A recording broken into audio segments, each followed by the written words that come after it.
They basically played a fearless game. They basically said, we don't care, we're going to do this, we're going to do that. Were you guys surprised they blitzed as much as they did?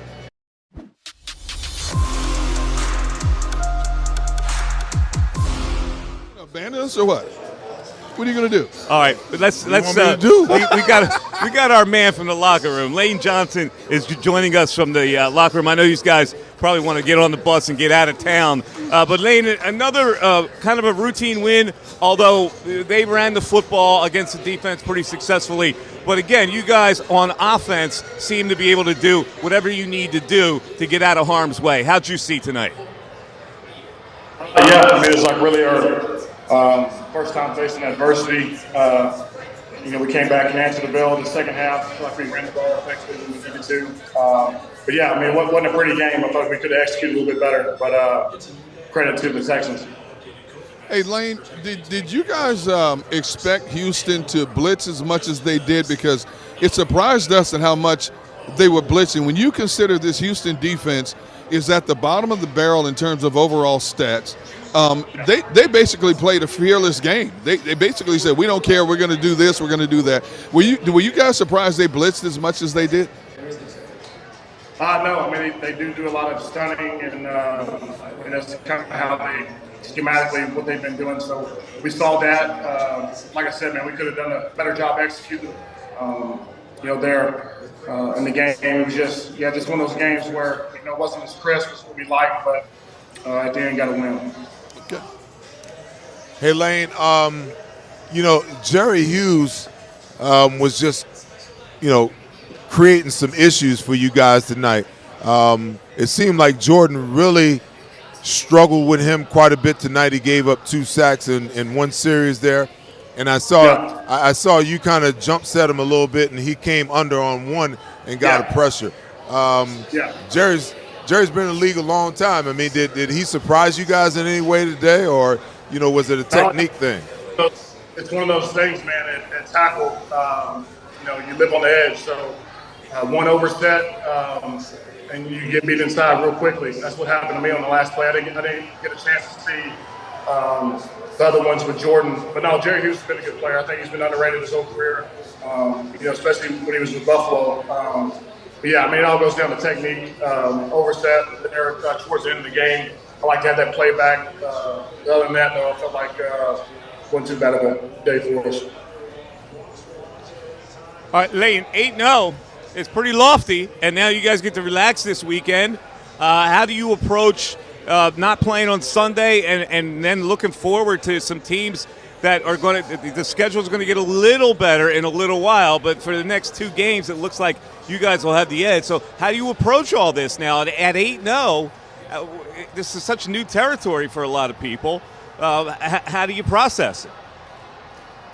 Yeah, man, you really take it one day at a time. And, really try not to think too much about it. I think you got to lean into, what your routine is. And you got to stand firm on that. So whenever, media and hype gets built up, we just stick to what we do, and that's practicing hard, and that's really it. Lane, to follow up on what Mike was just talking about, you get some extended time off, and you guys are in such a grind Monday through Sunday. When you get a chance to breathe this weekend, will you sit and watch other teams play, or will you get away from football altogether? I really don't. I don't watch football like that. I made a joke. It's like a cop coming home from work and watching cops. I just, all I do is watch football 24/7, all day, every day. But I'll be watching the World Series. Are you going to watch the Phillies this weekend at least? Yeah. You're trying to survive right now, Lane. Hey, yeah. I got faith in them. They need a couple strong games. I don't know what the final was today or if it's over, but I saw where Houston was up there towards the end. So got to bounce back, man. Lane, we'll keep asking the question about complacency, because it seems like at times, you guys on offense can turn it on when you want to turn it on, and defensively you turn it on when you want to turn it on. It's almost like you guys complement each other, because when you need to go, and and I mean, do you ever see that as being a dangerous thing at some point in time, where it can kind of bogged down where you might not be able to get the engine started again when you really need to get it started? Yeah, I think we've been used to getting, like you said, the first half we've been jumping out the gun, the second quarter especially, coming in with a big lead there in the second half, and it wasn't the case today. So made it for a much tighter ball game than what we, needed. And I feel like defensively, they answered the bell there in the second half and bailed the offense out. We weren't being efficient enough, so I think you saw that, and the D-line getting after them. Javon Hargrave having a hell of a game. So, yeah, man, hats off to them. Those guys won us the game.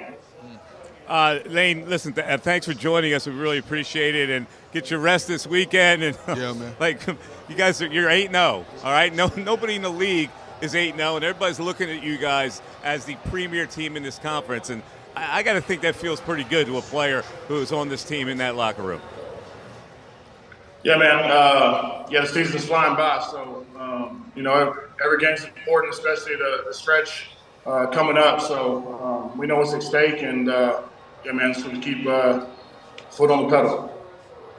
All right, buddy. Thank you. Take care, man. We appreciate it. Congrats, man. That's Lane Johnson live from the locker room as the Eagles win 29-17. They were favored by double digits. They win by double digits. Jalen Hurts has a great game. The run defense was a little leaky. We're going to take a break. We got a big show for you right now, and we'll continue to update you if you're listening to the show. Like Seth's on it.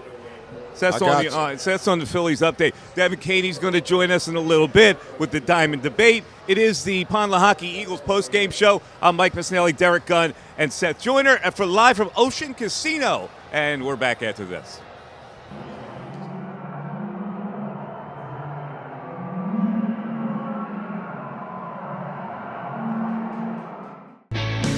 Hi everybody, my name's Jason Lombardi. I'm an inspector at DryTech. At DryTech we offer 3 major services, the first one being basement waterproofing, the second service we offer is foundation and structural repairs, and then the third service that we offer is mold remediation. If you feel you are having a waterproofing issue, give DryTech a call or check us out online.